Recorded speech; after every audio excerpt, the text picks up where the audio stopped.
खरेदी करा. विदेशी मालाची खरेदी केल्यास आपल्या भारताचा पैसा विदेशात जाणार आहे. तरी तो रोखण्यासाठी आपल्या भारतीय बनावटीचे जे आहेत तेच खरेदी करा. विदेशी मालाची खरेदी अजिबात करू नका. भारताचा पैसा विदेशात पाठवू नका. सर्वाला कळकळीची नम्र विनंती करण्यात येते की भारतीय बनावटीचे देशीच माल खरेदी करा. विदेशी मालाची खरेदी करून आपला भारतीय पैसा विदेशात पाठवू नका. सर्वाला नम्र विनंती करण्यात येते की भारतीय बनावटीचे देशी मालच खरेदी करा.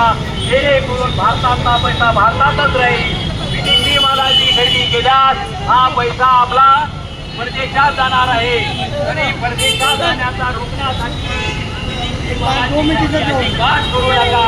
विदेशी मालाची खरेदी करून विदेशी माल अजिबात वापरू नका. सर्वाला कळकळीची नम्र विनंती करण्यात येते की आपले